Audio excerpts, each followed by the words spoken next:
एक बार फिर से आप सभी का स्वागत है प्रतिदिन की खबर विश्लेषण के अंदर। जैसा कि आप सभी को पता है, हम प्रतिदिन खबर विश्लेषण करते हैं संडे को छोड़ के। तो आज का खबर विश्लेषण हम स्टार्ट करते हैं। तो फर्स्ट ऑफ ऑल, जो आप आपकी स्क्रीन के ऊपर इमेज देख रहे हो, उससे पहले मैं आपको बता दूं, आज डेट है 14 सितंबर 2022, बुधवार का दिन है। और आज का एनालिसिस हम स्टार्ट करते हैं। तो फर्स्ट ऑफ ऑल, जो इमेज आप आपकी स्क्रीन के ऊपर देख रहे हो वो है जैम, जो कि एक टेररिस्ट ऑर्गेनाइजेशन है, जिसकी फुल फॉर्म है जैश ए मोहम्मद। जो इस ऑर्गेनाइजेशन के हेड हैं मसूद अजहर, उनकी फ़ोटो है यहाँ पे। तो पाकिस्तान गवर्नमेंट ने बोला है, पाकिस्तान गवर्नमेंट बता रही है कि हमने अफगानिस्तान को लिख दिया है इसके अरेस्ट के रिगार्डिंग, है ना। मसूद अजहर के अरेस्ट के रिगार्डिंग पाकिस्तान ने अफगानिस्तान गवर्नमेंट को लिखा है, क्योंकि अभी मसूद अजहर अफगानिस्तान में बताया जाता है। और इंडिया के जो ऑफिशियल्स हैं इसको बोल रहे हैं कि एक तरीके की नॉनसेंस बात है, ये ऐसे इस तरीके की क्लेम कर रहे हैं। ये एक तरह से अभी जो टाइटनिंग की जा रही है पाकिस्तान के ऊपर, टेररिस्ट फंडिंग वगैरह के लिए पाकिस्तान को जो दोषी बताया जा रहा है, उसके लिए पाकिस्तान थोड़ा दिखा रहा है कि देखो हम कितने इस चीज़ को लेकर सेंसिटिव हैं। ठीक है। और जो ये अजहर हैं, मौलाना मसूद अजहर, रिसेंटली किस चीज़ से जुड़े हुए हैं, तो इनको जो हमारे यहाँ पे पुलवामा में अटैक हुआ था उसके लिए रिस्पॉन्सिबल बताया गया है। ठीक है। So this is all about this news. अब हम देखते हैं कि छत्तीसगढ़ के अंदर जो हेल्थ डिपार्टमेंट है वो काफ़ी करेजियस काम कर रहा है, और काफ़ी सच में प्रशंसनीय काम हेल्थ डिपार्टमेंट के द्वारा किया जा रहा है, जहाँ पर कि वो बहुत फार फ्लंग एरियाज में जाके काफ़ी सारी नदियों को क्रॉस करके, और जबकि बहुत ज़्यादा पानी नदियों में आया हुआ है, ऐसी सिचुएशंस में भी नदियों को क्रॉस करके और लोगों का वैक्सीनेशन कर रहे हैं, जो कि काबिले तारीफ़ है। अब हम आगे बढ़ते हैं। तो यहाँ पे आप इमेज देख पा रहे हो कि किस तरह से क्राउड है जो भाग रही है पीछे की तरफ। तो यहाँ पे जो सिक्योरिटी पर्सनल्स हैं वो डिस्पर्स कर रहे हैं एक तरह से बीजेपी के सपोर्टर्स को। ठीक है। और ये हावड़ा ब्रिज इन कोलकाता की इंसिडेंट है। ठीक है। यहाँ पे सुप्रीम कोर्ट ने भी स्टेप इन किया है फाइनली, जो क्लैशेज ब्रेकआउट हुए हैं between the like police and एक तरह से बीजेपी के जो सपोर्टर्स हैं उनके बीच में। तो इसके लिए इतना ही हमारे लिए इंपॉर्टेंट था इस न्यूज़ को जानना। अब हम आगे बढ़ जाते हैं थोड़ा और देखते हैं जो काफ़ी ज़्यादा न्यूज़ में बनी हुई है अभी खबर, नामीबिया के चीताज की रिगार्डिंग। तो नामीबियन जो चीताज हैं वो इंट्रोड्यूस किए जा रहे हैं, या फिर हम बोल सकते हैं कि री इंट्रोड्यूस किए जा रहे हैं। क्यों बोल सकते हैं री इंट्रोड्यूस किए जा रहे हैं? क्योंकि पास्ट में हमारे यहाँ पे चीता हुआ करते थे। 1952 में इंडिया में से चीता एक्सटिंक्ट हो गए। ठीक है। तो 70 साल से हमारे यहाँ पे चीता एक्सटिंक्ट है, तो अब हम वापस से इंट्रोड्यूस कर रहे हैं, ऐसा बोल रहे हैं। ये री इंट्रोडक्शन प्रोग्राम इसलिए बताया जा रहा है। ठीक है। थोड़ा जान लेते हैं स्पेसिफिकेशंस को कि जहाँ पे इनको री इंट्रोड्यूस किया जा रहा है वो कैसा है, वहाँ का एरिया, और कितने स्क्वायर किलोमीटर का जो है वो एरिया है। पूरा जो कूनो पामपुर नेशनल पार्क है वो कितना बड़ा है, फॉरेस्ट वहाँ पे कितना है, काइंड ऑफ इन्फॉर्मेशन हम देख लेते हैं। ठीक है। देखो, पहले तो कूनो जो वाइल्ड लाइफ सेंचुरी है उसके बारे में बता रखा है। तो यहाँ पे बताया है कि 740 square kilometre area of Kuno national park in Madhya Pradesh where the cheetahs will be release in phased manner. तो पहली बात, आपको कूनो पामपुर जो नेशनल पार्क है इसको अच्छे से समझ लेना है। ठीक है। और फेज्ड मैनर में चीताज को यहाँ पे लाया जाएगा। The forest area including the Kuno, जो पूरा फॉरेस्ट एरिया है वो तो 5000 स्क्वायर किलोमीटर का है। 5000 स्क्वायर किलोमीटर का है पूरा जो एरिया है वो, तो ये भी आपको ध्यान रखना है। कूनो नेशनल पार्क का जो एरिया है वो 740 स्क्वायर किलोमीटर का है। आगे देखते हैं सेकेंड स्टॉप क्या होगा इनका। तो after quarantine period cheetah will be shifted to 5.5 kilometre square kilometre area divided into 9 parts of a monthly stay. तो ये यहाँ पे बोला गया है। थोड़ा आगे देख लेते हैं, उससे पहले आप लोकेशन देख लो थोड़ा, कि जो ये जगह है इसके पास में राजस्थान की सवाई माधोपुर जगह आती है, मोरेना, ग्वालियर, झांसी। तो ये आप लोकेशन देख सकते हो कि ये किस जगह पे है। एक तरह से कूनो पामपुर जो नेशनल पार्क है वो, तो कहाँ पर इंट्रोड्यूस किया जा रहा है चीताज को। आगे हम देखते हैं। तो यहाँ पे बताया गया है कि देखो, फर्स्ट स्टॉप तो कैसा होगा इनका, cheetahs will be place in a 650 into 30 metre quarantine enclosures for a month will be under observation. तो ऑब्जर्वेशन के अंदर इनको रखा जाएगा। पूरा जो पैसा इसमें खर्च हुआ है, बताया जा रहा है कि 90 करोड़ का बजट 5 साल के लिए चीता के प्रोजेक्ट के लिए दिया गया है, 5 साल के लिए। ठीक है। Each cheetah will be given 2 to 3 kg meat every 2 to 3 days during the quarantine time. तो इस तरह से इनको 2 से 3 किलो मीट दिया जाएगा। आगे यहाँ पे बता रखा है कि जो अफ्रीकन चीता है, तो टोटल नंबर ऑफ द चीताज यदि ग्लोबली बात की जाए तो 7000 के आसपास है। अफ्रीकन जो चीताज है वो 4500 के आसपास है। साउथ अफ्रीकन जो चीताज जेनेटिकली द मोस्ट डाइवर्स, तो जेनेटिकली सबसे ज़्यादा डाइवर्स जो है वो साउथ अफ्रीकन चीताज हैं। ऑल चीता जो स्पीसीज है उनका ओरिजिनेशन जैसे साउथ अफ्रीका से बताया जाता है कि भाई साउथ अफ्रीका की जो स्पीसीज है वहीं से ओरिजिन हुआ है चीताज का। जैसे कि out of Africa theory like humans के लिए भी बताई जाती है कि भाई जो भी ह्यूमंस है वो अफ्रीका से निकले हैं स्टार्टिंग में इनिशियली, है ना, फिर उसके बाद सब जगह वो फैले हैं। इस तरह से चीताज के बारे में भी बताया जा रहा है कि साउथ अफ्रीकन जो स्पीसीज से ही और जितने भी चीताज हैं वो ओरिजिनेट हुए हैं, उनका ओरिजिन कहीं ना कहीं पे वहीं पे देखा जा सकता है। तो दिस इज ऑल अबाउट चीताज। अब हम आगे बढ़ते हैं, अब हम थोड़ा नेक्स्ट न्यूज़ को देखते हैं। तो हमारे यहाँ पे देखो अनएम्प्लॉयमेंट है बहुत ज़्यादा स्पाइक कर रहा है, तेज़ी से आगे जा रहा है। और बताते हैं कि कुछ स्टेट्स के अंदर तो 30% को क्रॉस कर गया है, like Haryana, Haryana, Jammu and Kashmir and Rajasthan के अंदर। तो ये अनएम्प्लॉयमेंट की रेट के रिगार्डिंग कुछ टेबल्स देखते हैं, कुछ आंकड़े देखते हैं हम। तो टेबल नंबर 1 है, टेबल नंबर 2 है। अनएम्प्लॉयमेंट रेट जो टेबल नंबर 1 में बताई गई है वो एक तरह से इंडिया के कंटेक्स्ट में है कि भाई अगस्त 2022 में 8.28% अनएम्प्लॉयमेंट की रेट थी, 6.83% अनएम्प्लॉयमेंट की रेट थी, 7.83% अनएम्प्लॉयमेंट की रेट थी जून 2022 में। ये तो आपका इंडिया का आंकड़ा हो गया। यदि हम unemployment rate in rural and urban India को देखें तो यहाँ पे देखने को मिलेगा अर्बन इंडिया के अंदर अनएम्प्लॉयमेंट ज़्यादा है। जनरली आप इस फिगर्स में देख सकते हो अर्बन इंडिया के अंदर अनएम्प्लॉयमेंट ज़्यादा है as compare to rural India के।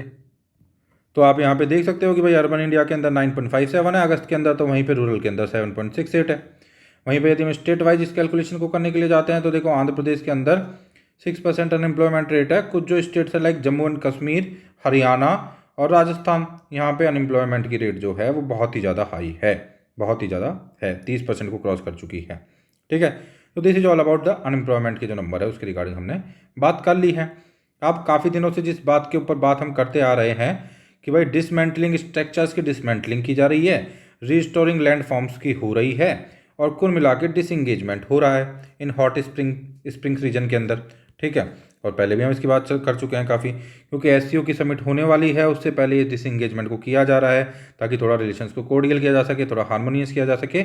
और जो Xi Jinping president of China है और इंडिया की तरफ से जो हमारे प्राइम मिनिस्टर जी श्री नरेंद्र मोदी जी हैं, वो जब दोनों मिलेंगे तो सामने होंगे, एक दूसरे को सामना करेंगे, तो थोड़ा सा जो रिलेशंस हो वो थोड़े पीसफुल हो, थोड़े कॉर्डियल हो, थोड़े हार्मोनियस हो तो ज़्यादा बेटर रहेगा। ओके, तो यहाँ पे आगे यही बताया जा रहा है कि stage set for possible Modi ji and Xi Jinping ji की जो मीटिंग रहने वाली है उसके रिगार्डिंग यहाँ पे क्या किया जा रहा है, उससे पहले जो भी स्टेजेस को सेट किया जा रहा है। लोकेशन वाइज हमने कल देख लिया था और काफ़ी अच्छे से हमने सब चीज़ को जान लिया है कि कौन सी लोकेशन कहाँ पे है, किस तरह से डिसंगेजमेंट हो रखा है। हमारा जो प्रीवियस एक्चुअली में जो भी डीएनए एनालिसिस है उसमें काफ़ी कॉम्प्रिहेंसिवली हमने इस टॉपिक को कवर कर लिया है। तो अब हम आगे बढ़ते हैं और मैप को भी आप देख सकते हो लास्ट टू लास्ट या फिर लास्ट वाली पर्टिकुलर डीएनए एनालिसिस के अंदर भी इन सब चीज़ों के बारे में हमने बात की है। अब हम आगे बढ़ते हैं और देखते हैं नेक्स्ट जो हमारे सामने न्यूज़ है वो, तो जो रोहतगी है set to become the attorney general again. तो आपको पता है जो मुकुल रोहतगी हैं वो दोबारा से एडवोकेट हमारे यहाँ पे जो है अटॉर्नी जनरल बनने को जाने वाले हैं। पहले भी इनका एक टेन्योर रह चुका है, उसी के रिगार्डिंग यहाँ पे बात चल रही है। तो जो वेणुगोपालन है उनका टेन्योर खत्म हो जाएगा। हालांकि वेणुगोपालन का जो वेणुगोपाल जी थे उनका भी टेन्योर को एक्सटेंड किया गया था, पहले 3 साल का टेन्योर था फिर उसको एक्सटेंड किया गया था। तो देखो जो रोहतागी जी जो है वो 67 की जो उनकी एज है, he'd serve at the 14th attorney general of India. 60 मतलब ये 14th attorney general of India की तरह इन्होंने क्या किया था, परफॉर्म किया था जब नरेंद्र मोदी जी की जो गवर्नमेंट है वो स्टार्ट हुई थी। नरेंद्र मोदी जी की जो गवर्नमेंट स्टार्ट हुई थी 2014 के अंदर, तब उन्होंने स्टार्ट किया था इसको and he had served for 3 years till 2017। और इन्होंने 2017 तक एक तरह से बोल सकते हैं हम 2014 से लेकर 2017 तक एक तरह से बोल सकते हैं इनका टेन्योर रहा था। फिर उसके बाद वेणुगोपाल जी आ गए थे एंड देन दोबारा इनको वापस से बनाया जा रहा है यहाँ पे अटॉर्नी जनरल। अभी थोड़ा सा न्यूज़ के अंदर इसलिए भी था कि एक एसआईटी जो थी उसके अंदर भी इन्होंने लीड किया था और वह एसआईटी जो थी वो एक्चुअली में जो है अभी क्लीन चिट जो दी गई है गवर्नमेंट को गुजरात के रिगार्डिंग जो इश्यूज थे उसमें, उसके भी ये एक तरह से उसके भी चेयरमैन या उसके भी अध्यक्ष थे, तो उसकी रिगार्डिंग थोड़ा सा पॉइंट और भी यहाँ पे बताया गया था। अभी हमारे लिए इतना ज़रूरी है, आप इसके रिगार्डिंग जो भी स्टैटिक नॉलेज होती है वो लिख सकते हो भाई कौन से आर्टिकल में इसके बारे में मेंशन है, अटॉर्नी जनरल की जो पोस्ट होती है कैसी होती है, क्या इनकी पावर होती है, किस तरह से ये फर्स्ट लॉ ऑफिसर होते हैं, क्या इन्हीं के लाइक कंपेरेटिवली स्टेट्स में भी है ना उसी तरह से कोई पोस्ट होती है क्या। ठीक है, तो वो सभी बातें आप यहाँ पे लिख सकते हो कमेंट बॉक्स में एडिशनल इन्फॉर्मेशन के तौर पे। अब हम आगे बढ़ते हैं, नेक्स्ट न्यूज़ को देखते हैं। तो हमारे सामने जो अगली न्यूज़ है, India to hold G20 summit in 2023। Okay, India to hold G20 summit in 2023 देखते हैं। तो आपको पता है इसके रिगार्डिंग हमारी कल भी एडिटोरियल में बात हो रखी है कि इंडिया होल्ड करने वाला है ना 2023 की समिट G20 की नई दिल्ली के अंदर रहेगी ये। India will hold over 200 G20 related meetings across the country during the presidency of the grouping that will begin on December 1। और कब तक रहेगी हमारे पास जो प्रेसिडेंसी है वो 30 नवंबर तक रहेगी। उसके रिगार्डिंग हमने काफ़ी सारी बात कल के एडिटोरियल एनालिसिस में कर ली थी, तो आज मेजर चीज़ों को हम देख लेते हैं। ठीक है, तो ये G20 समिट जो हुई थी 2019 के अंदर, उस टाइम पे ये फोटो ली गई है जिसमें कि प्राइम मिनिस्टर नरेंद्र मोदी जी और जो आपके पुतिन जी हैं वो और सी जिनपिंग जी देखे जा सकते हैं एक साथ में। दिस G20 जो लीडर्स की समिट होने वाली है will held in new Delhi में होगी और 9 और 10 सितंबर को 2023 को होने वाली है। बांग्लादेश, इजिप्ट, मॉरिशस, नीदरलैंड और उसके बाद नाइजीरिया, ओमान, डिफरेंट जो कंट्रीज़ हैं वो गेस्ट कंट्रीज़ के तौर पे आएंगी। ठीक है, और जो मिनिस्ट्री ऑफ एक्सटर्नल जो अफेयर्स हैं उन्होंने बोला है इसके रिगार्डिंग, है ना। India is currently part of the G20 का जो ट्रायोका है। ठीक है, ये काफ़ी इंपॉर्टेंट वर्ड है, आपको ध्यान रखना है इसके बारे में। तो इंडिया पार्ट है इस ट्रोइका का। ये ट्रोइका जो वर्ड है इसका मतलब है ट्रोइका वर्ड का current, previous and incoming G20 presidency जिनके पास होती है। ठीक है, तो ट्रोइका जो है उसमें इटली आ रही है, इंडोनेशिया आ रहा है, क्योंकि करंट में तो इंडोनेशिया के पास है, प्रीवियसली इटली के पास थी प्रेसिडेंसी। अब इंडिया के करंट में तो इंडोनेशिया के पास है, पहले इटली के पास थी, फिर इंडिया के पास होने वाली है। तो जो वर्ड है ट्रोइका, इसको आपको ध्यान रखना है अच्छे से, काफ़ी इंपॉर्टेंट है, आ सकता है ये एग्जाम के अंदर। तो ट्रॉइका जो वर्ड है उसको अच्छे से समझ लेना है कि इसका मतलब क्या है। फिर आगे जब हम देख रहे हैं इसको थोड़ा, तो देखते हैं कि the announcement set the priorities of the upcoming summit are being firmed up. जो प्रायोरिटीज है उनको हमने डिसाइड कर लिया है, और ये काफ़ी ऐसा टाइम है जिसमें कि मतलब कि एक तरह से डेवलपिंग कंट्रीज़ के अंदर ये इस तरीके की प्रेसिडेंसी हो रही है, और हमने पूरी तरह से ग्राउंड है जो क्या रखेंगे हम और क्या हमारे एक्चुअली में इसमें एजेंडा रहेंगे वो पूरे यहाँ पे डिसाइड हमने कर लिए हैं, ऐसी बात चल रही है। और ज़्यादा जो फोकस किया जाएगा वो digital public infrastructure, health, agriculture, education, culture, tourism, climate financing वगैरह, इन सब चीज़ों के ऊपर ध्यान दिया जाएगा। ये मेजर जो चैलेंज है G20 session in India will be involving ongoing crisis जो यूक्रेन का है, which has vitiated the relation between Russia. तो चैलेंज काफ़ी सारे हैं, उसके बारे में हमको पता है, और इसका क्या सिग्निफिकेंस है G20 का, इसके बारे में हमने पहले भी बात कर रखी है, तो वो आपको देख लेना है थोड़ा, है ना। तो काफ़ी ज़्यादा मैंने कल इसके रिगार्डिंग डिस्कस कर दिया था एडिटोरियल एनालिसिस के अंदर, that's why I am not like ज़्यादा मैं इसके बारे में आपको यहाँ पे बता नहीं रहा हूँ। और G20 के अंदर कौन कौन से मेंबर स्टेट्स आते हैं वो आपको याद रखने ही हैं। ठीक है, यूरोपियन यूनियन भी इसमें आता है ना। अब हम आगे बढ़ते हैं और नेक्स्ट न्यूज़ को देखते हैं। तो इसमें लिखा हुआ है कि extremists using social media to recruit. तो यहाँ पे दिखाया गया है कि नॉर्थ ईस्ट के अंदर अभी भी के जो एक्सट्रीमिस्ट जो ग्रुप्स हैं और वो कुल मिला के सोशल मीडिया को एक तरह से यूज में ले रहे हैं रिक्रूटमेंट करने के लिए। तो उसके रिगार्डिंग बताया गया कि चीफ मिनिस्टर जो Himanta Biswa Sharma told the assembly को कि 1561 जो यंग मैन एंड वुमेन हैं उन्होंने ज्वाइन किया है 5 एक्सट्रीमिस्ट ग्रुप सिंस 2016। और डिफरेंट जो एक्सट्रीमिस्ट ग्रुप्स हैं उनके नाम यहाँ पे बताए गए हैं। ठीक है, तो इसमें बताया गया कि ब्रेन वॉशिंग की जा रही है यूथ की, एंड प्रोपोगंडा चलाए जा रहे हैं फेसबुक के थ्रू, मैसेंजर के थ्रू एंड ट्विटर के थ्रू, और रिक्रूट किया जा रहा है एक्सट्रीमिस्ट जो है रिक्रूट कर रहे हैं उनको। ठीक है, इनके अंदर अपने ग्रुप्स के अंदर। तो ये कंसर्न की बात है अपने आप में, है ना। आगे हम बढ़ते हैं। अब इसमें क्या है कि मनरेगा जो होता है इसकी सोशल ऑडिट होती है, उसके लिए जो फंड आता है वो सेंट्रल गवर्नमेंट से आता है, तो उसमें डिले हो गया है काफ़ी ज़्यादा, है ना। उसके रिगार्डिंग यहाँ पे बात की गई है। तो यूनियन रूरल डेवलपमेंट मिनिस्ट्री जो है MORD has told states that failure to carry out social audit of the Mahatma Gandhi जो मनरेगा है will invite action including withholding of funds. ये बात बोली है MORD ने, जितने भी स्टेट्स हैं उनको ये बात बोली है। However, it is the center that bears the administrative cost of these social audit units। जो सेंटर होता है वो कुल मिला के कॉस्ट बियर करता है जो सोशल ऑडिट यूनिट्स होती है उनकी। And inordinate delay in the release of the funds has left many of these units nearly paralysed. तो ये जो है काफ़ी सारी जो यूनिट्स है वो पैरालाइज्ड हो गई हैं क्योंकि फंडिंग नहीं आ रही है। तो उसके रिगार्डिंग था ये। अब हम आगे देखते हैं कि मनरेगा क्या है, मनरेगा को जान लेते हैं। MNREGA is one of the largest work guarantee programme है in the world which was launch in 2005। Year का ध्यान रखना है आपको। प्राइमरी ऑब्जेक्टिव जो है इसका स्कीम का वो 100 डेज का एम्प्लॉयमेंट प्रोवाइड करना है एक फाइनेंशियल ईयर के अंदर अडल्ट मेंबर जो हैं किसके, किसी रूरल हाउस होल्ड के। ठीक है, जो कि चाहते हैं willing to do the public work related unskilled manual work. Public work related unskilled manual work जो लोग करना चाहते हैं उनको 100 डेज का एम्प्लॉयमेंट प्रोवाइड करना एक फाइनेंशियल ईयर के अंदर, ये इसका ऑब्जेक्टिव है। ठीक है, तो unlike earlier unemployment guarantee schemes, तो अर्लियर जो अनएम्प्लॉयमेंट गारंटी स्कीम्स होती थी उसकी तुलना में जो मनरेगा है वो क्या है, मनरेगा एड्रेस करता है किस चीज़ को, cause of the chronic poverty through the right based framework. तो राइट बेस्ड फ्रेमवर्क के थ्रू कॉमन जो पॉवर्टी है, या सॉरी क्रॉनिक जो पॉवर्टी है, उसको एक तरह से एड्रेस करता है। At least 1/3 of the beneficiaries have to be women. 1/3, 1/3 जो बेनिफिशरीज है वो महिलाएं होनी चाहिए, ये आपको ध्यान रखना है। Wages must be paid according to the जो वैधानिक मिनिमम वेज स्पेसिफाइड किए गए हैं मिनिमम वेजेज एक्ट 1948 के अंदर, उसके बिहाफ पे वेजेस को पे किया जाना है, उनको कंसिडर रखते हुए वेजेस को पे किया करना है, ठीक है। तो उसके अकॉर्डिंग वेजेस को पे करना है। आगे हम बढ़ते हैं। अब हम बात करते हैं, ईरान ने अर्ज किया है इंडिया को कि रीस्टार्ट कीजिए ऑयल इंपोर्ट को। तो जैसा कि आपको पता है कि इंडिया इंपोर्ट किया करता था काफ़ी ऑयल, क्रूड ऑयल का ईरान से। बाद में इंडिया को सैंक्शंस के लिए मतलब कि बोला गया कि आपके पास सैंक्शंस लगा दिए जाएंगे यदि आप कंटिन्यूसली इनके साथ अपना इंपोर्ट जारी रखते हैं तो। और जब डोनाल्ड ट्रम्प थे तो उनके रिजीम के अंदर इंडिया के साथ बोला गया, तो इंडिया ने फिर फाइनली डिसाइड किया कि हम बंद कर देते हैं अपना यहाँ से इंपोर्ट, ठीक है। तो फिर हमने इंपोर्ट ऑयल को इंपोर्ट बंद कर दिया, और अभी हमारा इंपोर्ट काफ़ी हद तक हम रशिया से कर रहे हैं, और रशिया से इंपोर्ट कर रहे हैं। तो ईरान दोबारा हमसे एक तरह से बोल रहा है कि आप रिस्टोर कीजिए, आप वापस से स्टार्ट कीजिए हमसे इंपोर्ट करना, ठीक है। ईरान ने नज किया है इंडिया को टुवर्ड्स रिवाइविंग इस procurement of discontinued Iranian sweet crude during a meeting between prime minister Narendra Modi और जो ईरानियन जो प्रेसिडेंट है इब्राहिम, ठीक है, उन्होंने बोला है ऐसा, इब्राहिम राइसी जो है इन्होंने बोला है।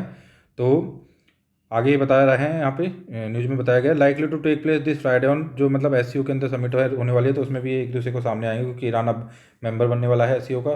तो समरकंद के अंदर जो समिट होगी इसके अंदर भी ये बात दोबारा उठ सकती है, वो आपस में बात कर सकते हैं इसके रिगार्डिंग, ठीक है।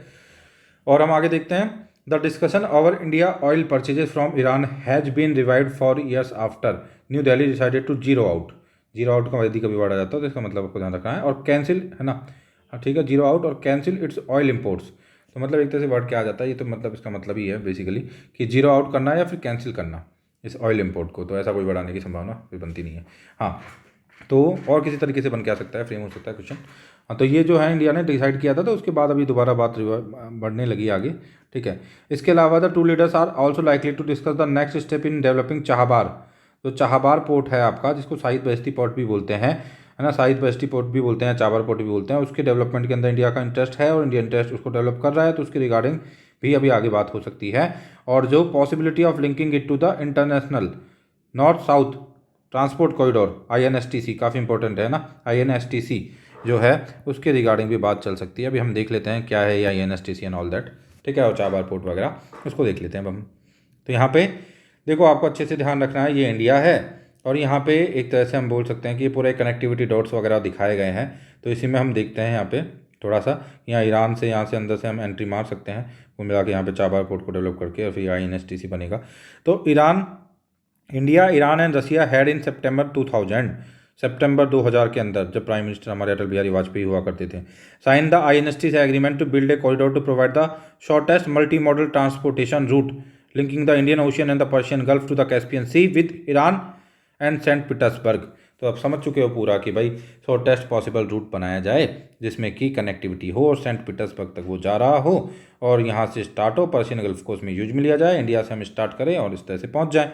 तो it is a 7200 7200 kilometre long multi mode network of ship rail road, है ना। तो काफ़ी सारा मल्टी मोड नेटवर्क है, इसमें सभी चीज़ें आ रही हैं। यहाँ तक आप शिप से जा रहे हो, फिर यहाँ बीच में ये भी आ रहा है ना, फिर सड़क डाल रहे हो, रेल मार्ग डाल रहे हो, डिफरेंट डिफरेंट काइंड ऑफ, है ना। तो ये एक तरह से बोल सकते हैं हम मल्टी मोड नेटवर्क है INSTC ना। तो रीजन्स इन्वॉल्व इसमें क्या होंगे, इंडिया होगा, ईरान होगा, Afghanistan, Azerbaijan, Russia, central Asia, Europe वगैरह। तो ये INSTC आपको ध्यान रखना है इसके रिगार्डिंग, काफ़ी दोबारा ये लाइमलाइट में आने लगा है ना, तो आपको इसके बारे में ध्यान रखना है। आगे बढ़ते हैं। ओके, तो आज के एडिटोरियल्स हम स्टार्ट करते हैं। आज 2 एडिटोरियल्स के साथ हम डील करेंगे, दोनों काफ़ी अच्छे एडिटोरियल्स हैं। तो फर्स्ट जो आपके सामने एडिटोरियल है वो है for India the buzzword now is all alignment. India के लिए जो अब बजवर्ड है वो है ऑल अलाइनमेंट, मतलब मल्टी अलाइनमेंट वाली, मतलब हमको पॉलिसी कुल मिला के फॉलो करनी है। It's participation in SCO summit is a clear signal of pursuing multi alignment with its partners world wide. तो उनका SCO की समिट के अंदर पार्टिसिपेशन करना, इंडिया का इस चीज़ को साफ साफ डिनोट कर रहा है कि हम मल्टी अलाइनमेंट के लिए जाने वाले हैं और हमारी फॉरेन पॉलिसी है वो मल्टी अलाइनमेंट की रहने वाली है। क्योंकि जहाँ की एक तरफ हम बहुत डिफरेंट काइंड्स ऑफ ग्रुप जो कि वेस्टर्न वर्ल्ड से लिंक है, वेस्टर्न इंटरेस्ट से लिंक है, उनके साथ भी कनेक्टेड हैं, तो वहीं पे दूसरी तरफ हम SCO जैसे ग्रुप, ठीक है, के साथ भी कनेक्टेड हैं। तो हम एक तरह से मल्टी अलाइनमेंट के साथ जाने वाले हैं। यहाँ पे ये बजवर्ड है इंडिया के लिए अभी, तो इसको देखते हैं अच्छे से पूरे एडिटोरियल को। तो हम स्टार्ट करते हैं इसको। तो कुल मिला के आपको काफ़ी ज़्यादा बार बार खबर आ रही है कि भाई संघाई के अंदर संघाई कोऑपरेशन ऑर्गेनाइजेशन का कुल मिला के एक मीटिंग होने वाली है, समिट होने वाली है समरकंद के अंदर, उज्बेकिस्तान के अंदर 15-16 सितंबर को रहने वाली है। और इसके अंदर प्राइम मिनिस्टर मोदी जी जाएंगे, सी जिनपिंग जी आएंगे, रशिया से आएंगे, और फिर different types of the rulers आएंगे। ठीक है, और बोल सकता हूँ कि मैं हेड्स आएंगे, हेड्स ऑफ द स्टेट्स आएंगे, different heads of the states आएंगे।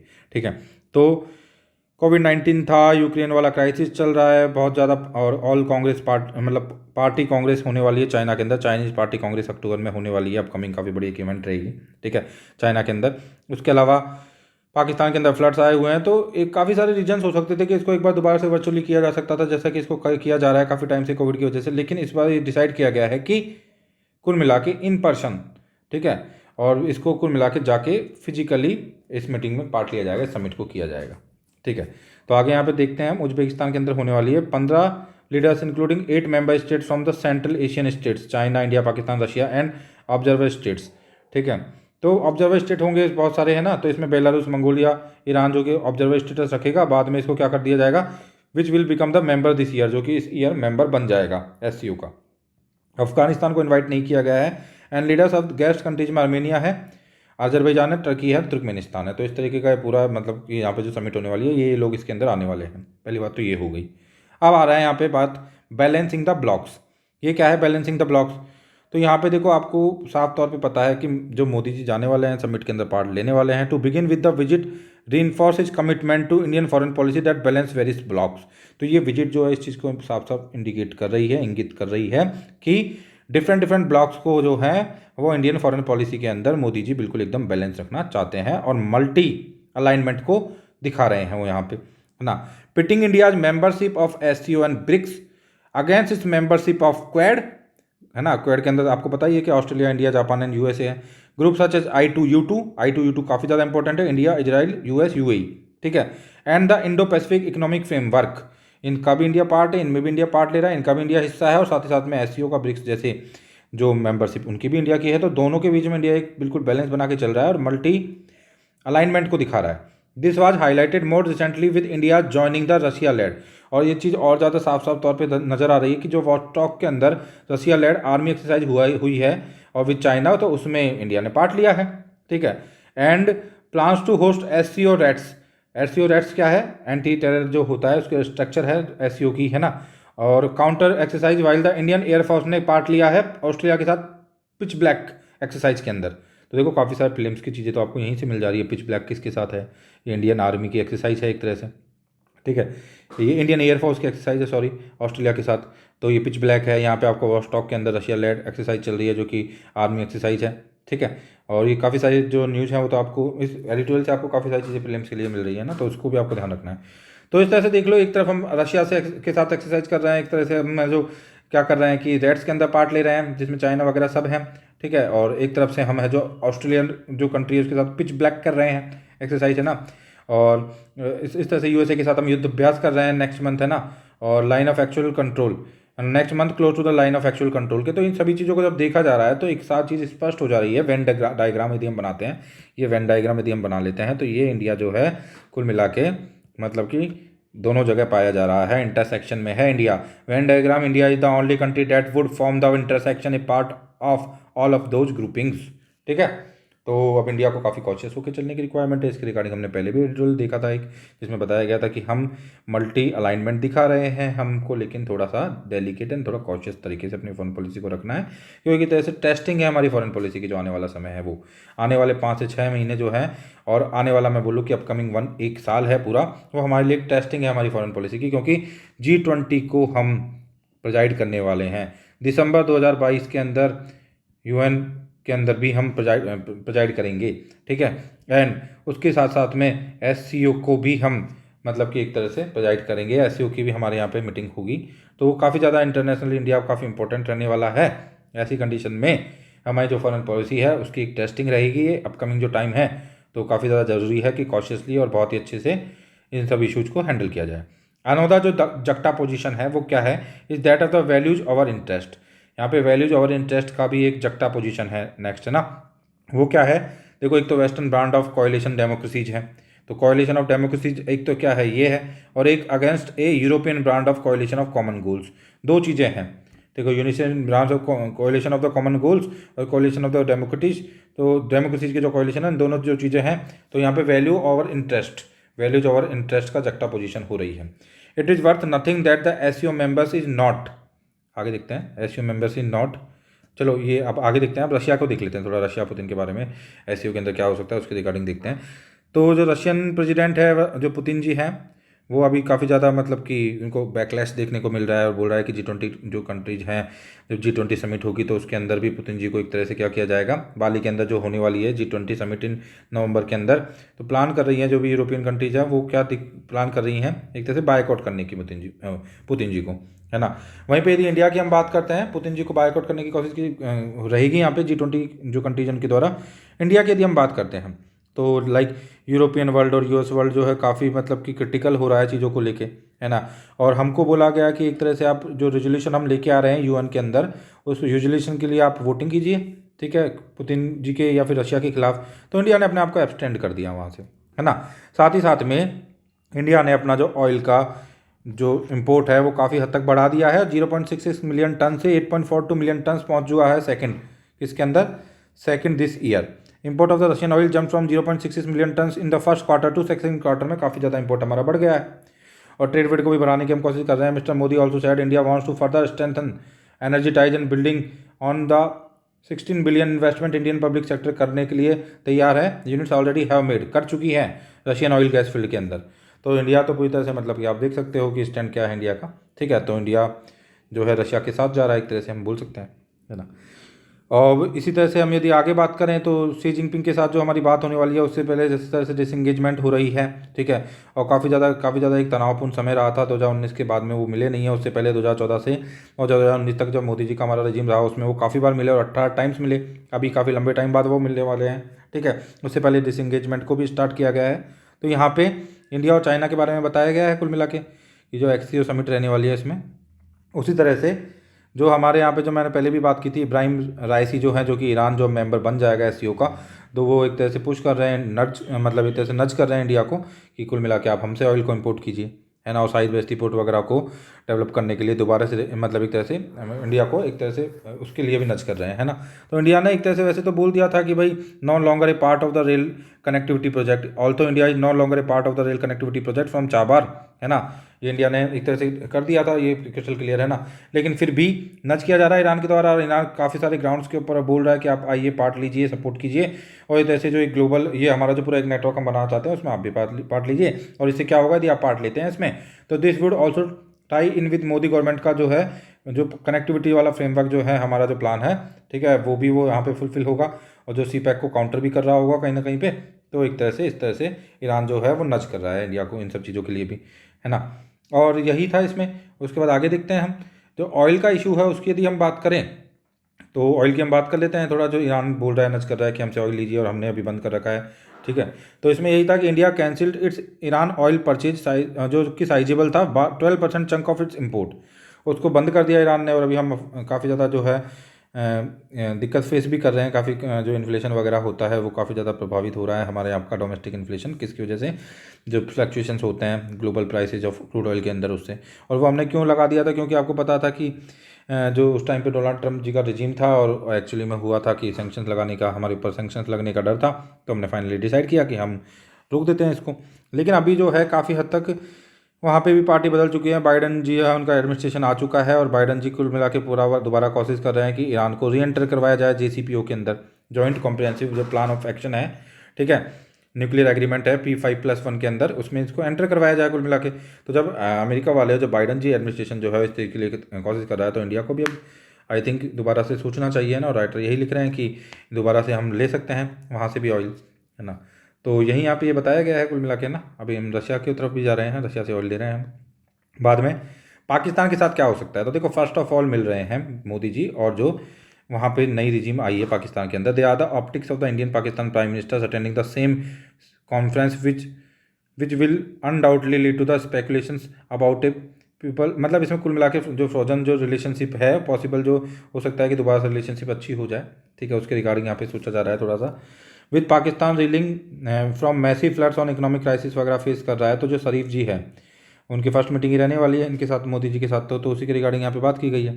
ठीक है, above all India's participation in the SCO summit and mister Modi's decision to stand, मतलब कि कंधे से कंधा मिला के रखना है जितने भी ये लीडर्स बताए गए हैं, रशिया के, चाइना के, पुतिन जी, रायसी, एर्डोगन और लुकाशेंको, है ना। तो ये जितने भी लीडर्स हैं इनके साथ हम कदम से कदम या कंधे से कंधा कैसे मिलाते हैं और फिर उसके साथ किस तरह से हम बैलेंस करते हैं, बाइडन के साथ किसीदा, अल्बनीज, है ना, अल्बनीज इनके साथ जो क्वाड समिट हुई थी उसमें किस तरह से हम बैलेंस करके चलते हैं, ये अपने आप में काफ़ी इंपॉर्टेंट रहेगी। और यहाँ पे जयशंकर जी ने बोला भी है कि hedging is the name of the game today, आज के नेम का जो गेम का नेम है वो है hedging, as India fights for its unique brand of multi alignment और all alignment with partners worldwide without having to choose between them. ठीक है, तो हम मल्टी अलाइनमेंट रखेंगे और उनमें से किसी को एक को चूज करने के बजाय, दो को चूज करने के बजाय हम मल्टी अलाइनमेंट के साथ जाएंगे। ठीक है, as in Tokyo and Samarkand just showing up is half the battle won, और इस चीज़ को शो कर दिया जाना टोक्यो के अंदर और समरकंद के अंदर हाफ द बैटल वॉन करने के बराबर होगा। So this is about this editorial. अब हम नेक्स्ट एडिटोरियल के ऊपर चलते हैं, उसको देखते हैं। और नेक्स्ट जो एडिटोरियल है, नेक्स्ट एडिटोरियल के ऊपर हम आ चुके हैं, यह है an opportunity for India Inc. तो यहाँ पे इसमें क्या बताया गया है, corporate India's response to the country's job crisis has been more symbolical than substantial. मतलब जो कॉर्पोरेट इंडिया है उनका जो रेस्पॉन्स है और जॉब क्राइसिस इंडिया के अंदर चल रहा है, तो उनका जो रेस्पॉन्स है जॉब क्राइसिस को लेके वो सिम्बॉलिकल ज़्यादा है, सब्सटेंशियल है नहीं। और इसको इस तरह से यहाँ पे बताते हैं कुल मिला के आगे। तो यहाँ पे बता रहे हैं कि हमारे यहाँ पे जो बड़े बड़े बिजनेसमैन हैं, कॉर्पोरेट्स हैं, रतन टाटा जी जो हैं, मुकेश अंबानी जी जो हैं, अजीज प्रेम जी जो हैं, उनको एक वेल्थ क्रिएटर की तुलना में एक नेशन बिल्डर के तौर पे ज़्यादा देखा जाता है। ठीक है, और एक good deal of business news today capture the imagination of the average citizen. एक अच्छी जो डील होती है बिजनेस के अंदर वो कुल मिला के एक एवरेज सिटीजन की इमेजिनेशन को भी कैप्चर करती है। A public issue, A trade agreement, है ना, द कंसाइंस। तो इंडियन स्टॉक मार्केट अभी काफ़ी ज़्यादा अच्छा जा रहा है, काफ़ी ज़्यादा एक्सप्लोसिव तरीके से आगे बढ़ रहा है। और यहाँ पे राइटर बोल रहे हैं ह्यूज फंड्स को क्या किया जा रहा है, रीप किया जा रहा है, और without any credible record of the performance के भी ऐसा हो रहा है, largely on the trust of the retail investors के तौर पे। ठीक है, corporate India receives a reserve, तो मतलब काफ़ी ज़्यादा ट्रस्ट उनके अंदर दिखाया जा रहा है, गुडविल, कॉन्फिडेंस वगैरह सब इंडिया के अंदर जो कॉर्पोरेट्स है ऊपर उसके ऊपर दिखाया जा रहा है, एक तरह से हम बोल सकते हैं। बट ये आगे बोलते हैं, has India Inc lived up to those expectations. तो जो लोग एक्सपेक्टेशन दिखा रहे हैं, क्या ये कॉर्पोरेट्स उस एक्सपेक्टेशंस पे खड़े उतर रहे हैं?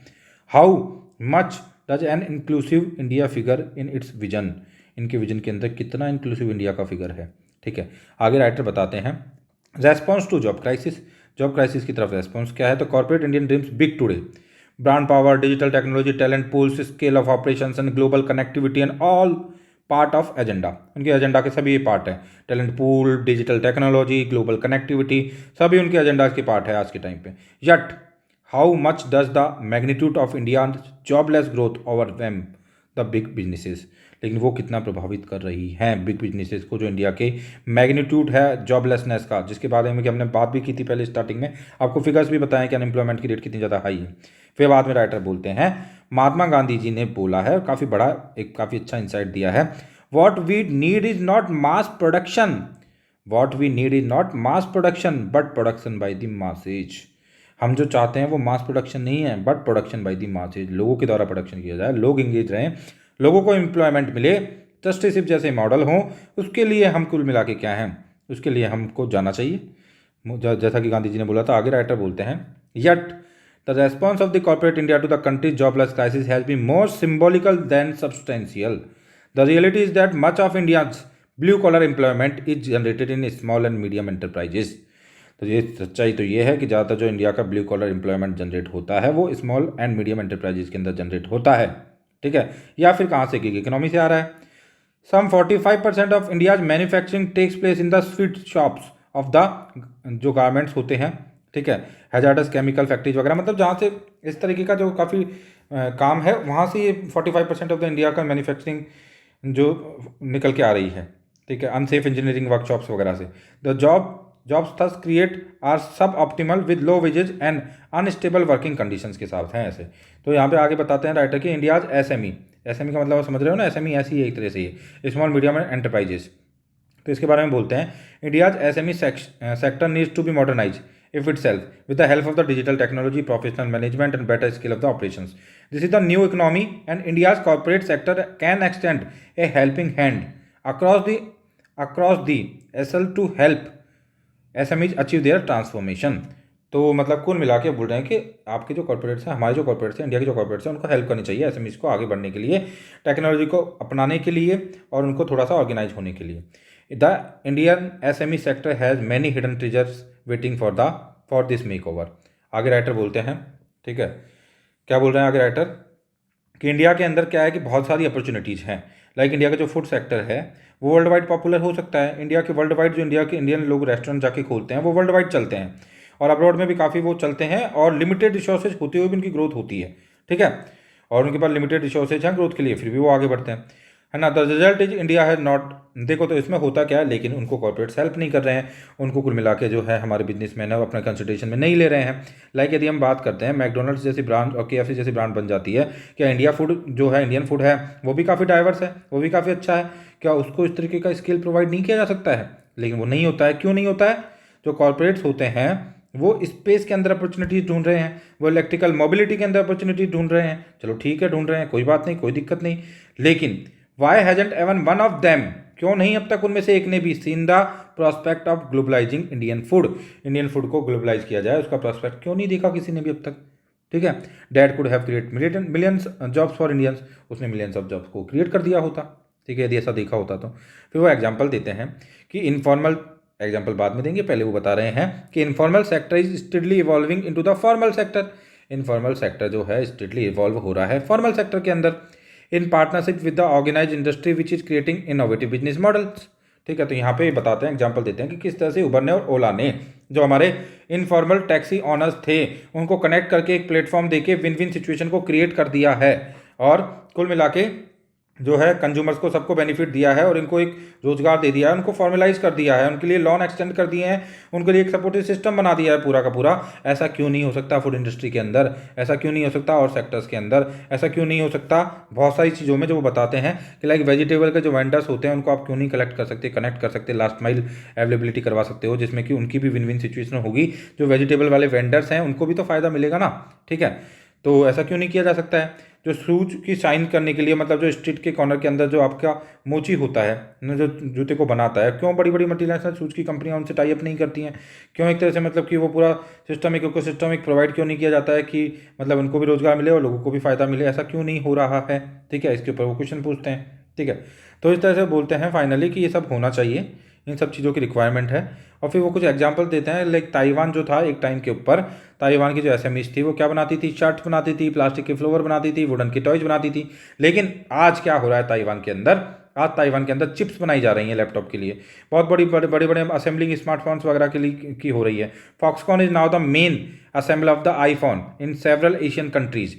तो जेफ बेजोस जो हैं, जो कि अमेजन के फाउंडर है, उन्होंने भी इंडिया को रिसेंटली विजिट करके और $1 बिलियन का डिजिटल एसएमई वगैरह की बात कही थी। तो कुल मिला के सभी बातों के थ्रू राइटर यहाँ पे ये बोलना चाह रहे हैं कि हमारे कॉर्पोरेट्स को इस तरफ ध्यान देना चाहिए, उनको प्रॉफिट मेकिंग के ऊपर उनका ध्यान होना तो ठीक है, वो उनके लिए उचित है जो भी है, लेकिन साथ ही साथ में उनकी कुछ सोशल रेस्पॉन्सिबिलिटी भी होनी चाहिए।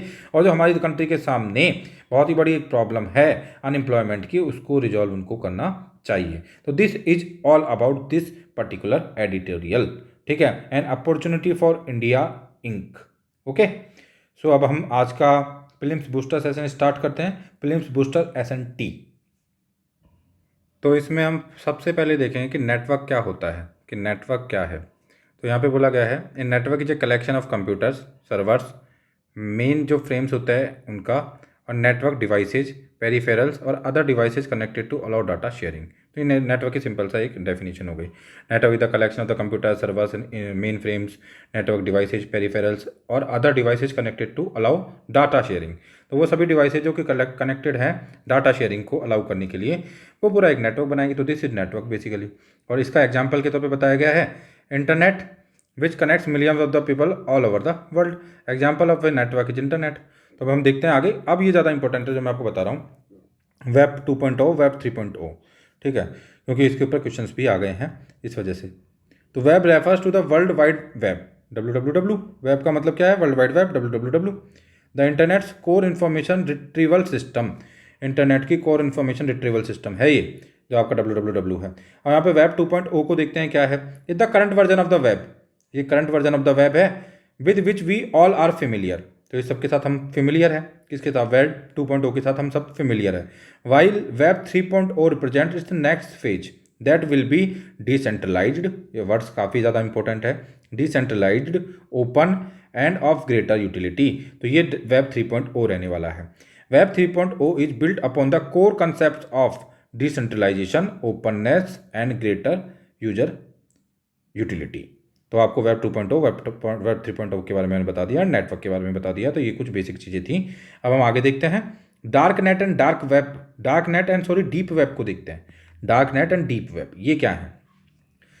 The dark net is a computer network with limited access that is mostly used for criminal operations on the internet such as drug sales and the sales of personal information। तो dark net क्या है, एक computer network है जिसको कि limited access है, that is mostly used for the criminal operations on the internet such as drug sales and sale of personal information। Dark net is the part of larger deep web. तो deep web एक बड़ा part है, dark net जो है उसका एक part है ना। डीप वेब बड़ा है और डार्क नेट उसका एक पार्ट है, सब पार्ट है हम बोल सकते हैं। Which is a network of encrypted internet material. तो डीप वेब है वो क्या है, dark net is the part of the larger deep web which is a network of encrypted internet materials या material that is not searchable through the regular search engine, जिसको कि regular search engine के साथ search नहीं किया जा सकता है। और थोड़ा क्रिस्टल क्लियर कर देते हैं हम डीप जो वेब है और डार्क नेट को, कैसे ये दोनों अलग है, क्योंकि काफ़ी सारे लोग क्या करते हैं इनको इंटरचेंजेबली यूज में ले लेते हैं और सोचते हैं कि वो ठीक है, बट वो गलत है। एक्चुअली में dark net is a subset of the deeper web और all unindexed sites that don't show up when you conduct an internet search are considered the part of the deep web। तो जितनी भी अनइंडेक्स्ड sites हैं जिनको कि आप simple जब आप कंडक्ट करते हो इंटरनेट ऑपरेशंस और सर्चिंग वगैरह करते हो तो आप सर्च नहीं कर पाते हो, वो डीप वेब में आती है। Not all acts related to the deep web are illegal. Deep web के अंदर किए गए सारे ही काम इलीगल नहीं होते हैं। Most of the time regular search engines are unable to find these pages. तो यही था deep web and deep web and dark net के बारे में। अब हम आगे बढ़ते हैं। Deep web and dark net हमने कर लिया है। अब काफ़ी ज़्यादा इंपॉर्टेंट जो कंसेप्ट है कुछ like augmented reality, virtual reality and metaverse, जो कि बहुत ही ज़्यादा इंपॉर्टेंट है, उनके बारे में हम बात करेंगे। तो फर्स्ट ऑफ ऑल मैं आपको डेफिनेशन बता देता हूँ, देन फिर मैं आपको एक्सप्लेन कर दूंगा कि what is augmented reality, what is virtual reality. तो the real time uses of the information in the form of text, visuals, audio और other virtual upgrades merge with the real world objects is how augmented reality is described. And जब virtual reality की बात आती है, अब चलो मैं इसको एक्सप्रेस कर देता हूँ, पहले आपको वर्चुअल रियलिटी की मैं बात बताता हूँ। तो लाइक जैसे कि आप एक सोफे के ऊपर बैठे हुए हैं और एक सोफे के ऊपर बैठ के आप और एक मतलब अपना चश्मा आप लगाते हैं अपनी आंखों के ऊपर, अब आप नीचे देखते हैं तो आपको ऐसा नजर आता है कि आपका सोफा तो मतलब स्विमिंग पूल के अंदर है, नीचे मछलियाँ घूम रही हैं और आप आराम से उस सीन को एंजॉय करने लगते हो। मतलब एक्चुअली में तो क्या है कि आपने चश्मा पहनने से पहले तो आप सोफे पे बैठे हो, सोफा आपकी ज़मीन पे ही है, आपके कमरे के अंदर ही है, लेकिन जैसे वो चश्मा पहनते हो तो आपको ऐसा फील होता है कि आपका सोफा जो है तैर रहा है पूल के अंदर और नीचे मछलियाँ घूम रही हैं, जो कि सच्चाई नहीं है लेकिन आपको नज़र आ रही है उस चश्मे को पहनने के बाद। तो इसे बोलते हैं virtual reality. That is not in reality, ठीक है, that is not real in reality, है ना। तो उसे बोलेंगे, लेकिन नजर आती है जैसे रियल हो उस चश्मे को पहनने के बाद, वो वर्चुअल रियलिटी होती है। वहीं पे ऑगमेंटेड रियलिटी को मैं सिंपल तरीके से आपको समझाना चाहूँ तो आप चश्मा लगाते हो, अगर सड़क पे निकल जाते हो, सड़क पे आप जब निकलते हो तो आप जा रहे हो तो आपको और भी जो एटमॉस्फेयर है इनहेंस्ड नजर आ रहा है, मतलब ब्यूटिफिकेशन हो गया है, या तो आप ऐसे मान लो, या फिर आपके सामने से कोई बस आ रही है, वो बस रियल में बस है, बस आपको दिख रही है वो बस ही है, लेकिन उसके साथ साथ आपको कुछ और भी चीज़ें डिस्प्ले हो रही है, एडिशनल चीज़ें। क्या डिस्प्ले हो रही है कि बस कहाँ से आ रही है, कहाँ जा रही है, कितने इसमें पैसेंजर हैं, वगैरह वगैरह। कोई ट्रेन को देखते हो तो उसके बारे में एडिशनल इन्फॉर्मेशन आपको मिलने लगती है, किसी इंसान को देखते हो तो उसके बारे में आपको इन्फॉर्मेशन मिलने लगती है। तो this is like augmented reality. जैसा कि वर्ड है वो भी सजेस्ट कर रहा है बढ़ी हुई या संवर्धित सच्चाई, वास्तविकता। तो इसमें सच्चाई होती है, सच्चाई एग्जिस्ट करती है, उसको संवर्धित कर दिया जाता है, उसको बढ़ा दिया जाता है। वहीं पे वर्चुअल रियलिटी के अंदर सच्चाई नहीं होती है और सच्चाई को जबरदस्ती बनाया जाता है, वो वर्चुअल होता है। तो this is difference between the augmented reality and virtual reality. अब डेफिनेशन मैंने ऑगमेंटेड रियलिटी की बता दी है, आपको वर्चुअल रियलिटी की बता देता हूँ। Computer generated simulation computer generated simulation in the which a person may interact with an artificial 3-dimensional world with the use of the electronic equipment such as the special eyewear, है ना, with skin और sensors equipped gloves. तो मतलब आप समझ गए हो, कुल मिला के वही चीज़ है। The user can enjoy realistic feeling experience in this simulated artificial world. आगे हम देखते हैं मेटावर्स, काफ़ी ज़्यादा इंपॉर्टेंट कंसेप्ट है। फेसबुक वगैरह ने अपना नाम बदल के मेटा कर दिया है पूरा, ठीक है। तो इस मेटा को बदलना, नाम बदलना, इसके सिग्निफिकेंस को दिखाता है। तो क्या है मेटावर्स, उसको थोड़ा देख लेते हैं। It is a network of always on virtual environments in which always on virtual environments, ध्यान रखना है ना, नेटवर्क है ऐसा। It is a network of always on virtual environments in which numerous individuals may interact with one another and digital things through virtual representations of themself. तो मतलब अपनी virtual representation के थ्रू आप एक जगह पे जा सकते हो, अपने आप को रिप्रेजेंट कर सकते हो, लोगों के साथ इंटरेक्ट कर सकते हो, लोगों के साथ खेल सकते हो, घूम सकते हो, शॉपिंग कर सकते हो, ठीक है, अपने कमरे में बैठे बैठे, क्योंकि वो जो नेटवर्क है ऑलवेज ऑन है और आप उस नेटवर्क में जा सकते हो अपना अवतार लेके, ठीक है, अपना वर्चुअल रिप्रेजेंटेशन लेके। A metaverse is a mix reality environment that combines augmented and virtual reality. तो इसमें ऑगमेंटेड, वर्चुअल रियलिटी और सभी चीज़ों का एक कॉम्बिनेशन बन के मेटावर्स बनेगा। इसको सिंपलेस्ट तरीके से मैं समझाना चाहूँ तो आप क्या करते हो, अपना दिन भर थक के और अपना जॉब वॉब करके अपने रूम के अंदर आते हो, कोई कुछ इक्विपमेंट्स को आप अपने ऊपर पहनते हो, उन इक्विपमेंट्स को पहन के आप एक ऐसे वर्ल्ड में चले जाते हो, एक ऐसे इमेजिनरी वर्ल्ड में चले जाते हो, ठीक है, वर्चुअल वर्ल्ड में चले जाते हो। वहाँ पे जाके आप और बहुत सारे लोगों के साथ मिलते हो। वहाँ पे आप अपने रियल फेस के साथ भी जा सकते हो और अपने लिए अवतार भी परचेज कर सकते हो। आप आपकी बॉडी के ऊपर छोटे छोटे मतलब सेंसर्स भी लगे हुए होंगे, तो इसको और एनहेंस करना है तो, है ना, इसका एक्सटेंडेड वर्जन है मेटावर्स का। तो आप जब उस एटमॉस्फेयर में जाओगे एंड देन वहाँ पे जाके आप किसी को हैंडशेक करोगे तो आपको वाइब्रेशन फील होगा। तो एक्चुअली में ऐसा फील होगा, रियलिटी में ऐसा फील होगा जैसे कि आप सच में ही फिजिकल वर्ल्ड के अंदर हो, उस वर्चुअल वर्ल्ड के अंदर भी। वहाँ पे आप लोगों के साथ जाके मूवी देख सकते हो, शॉपिंग कर सकते हो, क्रिकेट खेल सकते हो, बैडमिंटन खेल सकते हो, सब कर सकते हो, everything you can do their, जो कि आप रियल लाइफ में कर सकते हो, ठीक है। और सेंसेशन, उसके सेंस भी ले सकते हो, उसको सेंस भी कर सकते हो, उसको फील भी कर सकते हो। जो माइक्रो सेंसर्स आपकी स्किन के ऊपर, आपके ऊपर जो लगे हुए होंगे स्किन के ऊपर, आपकी स्किन के ऊपर जो माइक्रो सेंसर्स लगे होंगे उसके थ्रू आप उसको सेंस भी कर सकते हो, ठीक है। तो एक तरह से इस तरीके का एक एटमॉस्फेयर, इस तरीके का एक पूरा मतलब ऑगमेंटेड और वर्चुअल रियलिटी जो होती है उसको कंबाइंड करके, तो ये एक तरह से मेटावर्स है ना। और इसको और कॉम्प्रिहेंसिवली हम देख लेंगे आगे, ठीक है। अभी हम आगे बढ़ते हैं और नेक्स्ट देखते हैं हम बेसिक्स ऑफ कंप्यूटर्स को देखते हैं। हम बेसिक्स ऑफ कंप्यूटर देख लेते हैं कुछ, तो थोड़ी सी चीज़ें जान लेते हैं इसके बारे में भी। Computer is a device that transform the data into the meaningful information. Computer एक ऐसा डिवाइस है जो कि ट्रांसफॉर्म करता है डाटा को मीनिंगफुल इन्फॉर्मेशन के अंदर। The term hardware refers to the physical components of your computer such as the system unit, है ना, माउस वगैरह ये सभी हार्डवेयर हैं। सॉफ्टवेयर आप सभी को पता है क्या होता है। तो software is the instruction that make the computer work. Software is held either on your computer hard disk और इन डीवीडी रोम, ठीक है। तो ये बता दिया। टाइप्स ऑफ द मेमोरी की जब बात आती है तो कंप्यूटर मेमोरी जो टू टाइप की मेमोरी होती है, टू बेसिक टाइप्स होते हैं मेमोरी के। प्राइमरी मेमोरी जिसे रैम एंड रोम बोलते हैं, एंड सेकेंडरी मेमोरी होती है जिसे हार्ड डिस्क और सीडी बोलते हैं। तो रैंडम एक्सेस मेमोरी इसमें रैम क्या है, is primary volatile memory, and read only memory क्या है, is primarily non volatile memory. तो ये नॉन वोलेटाइल मेमोरी होती है और एक वोलेटाइल मेमोरी होती है। तो दो टाइप्स हो गए मेमोरी के। ये लास्ट स्लाइड है, इसको देख लेते हैं फिर खत्म हो जाएगा हमारा यहाँ थोड़ा सा। फिर नेक्स्ट जो हमारा जो एस.एन.टी. प्रीलिम्स बूस्टर होगा उसमें देखेंगे आगे आगे की चीज़ों को। How computer memory is measured, computer की मेमोरी को कैसे मेजर किया जाता है। तो बिट क्या होता है, all computers works on a binary number system. Binary numbering system के ऊपर सारी कंप्यूटर काम करते हैं। For example the process data in one or zeros, this is one or zero level of storage is called a bit, ठीक है। This one or zero level of storage is called a bit. Byte क्या होता है, a byte consist of 8 bits, ठीक है। इसमें kilobyte चला जाएगा जो कि 1024 बिट्स रखेगा। और मेगाबाइट क्या होगा, मेगाबाइट्स कंसिस्ट करेगा 1024 किलोबाइट्स, ठीक है। तो 1 megabytes consist of the 1024 kilobytes. तो एक तरह से आप देखना चाहो तो 1024 किलोबाइट्स है एक मेगाबाइट के अंदर, 1024 किलोबाइट्स, ठीक है। और फिर गीगाबाइट के अंदर क्या हो जाएगा, इसके अंदर होगा गीगाबाइट्स कंसिस्ट ऑफ 1024 मेगाबाइट्स। तो इस तरह से ये जो मेमोरी होती है ना उसको मेजर किया जाता है। तो this is all about today's prelims booster SNT. और इसी के साथ हमारा एनालिसिस भी खत्म होता है। डी एनालिसिस हमने कर लिया है, प्रीलिम्स बूस्टर एस.एन.टी. को भी हमने कंप्लीट कर लिया है। यदि आपने चैनल को सब्सक्राइब नहीं किया है तो सब्सक्राइब कर लें आप। धन्यवाद मुझे सुनने के लिए।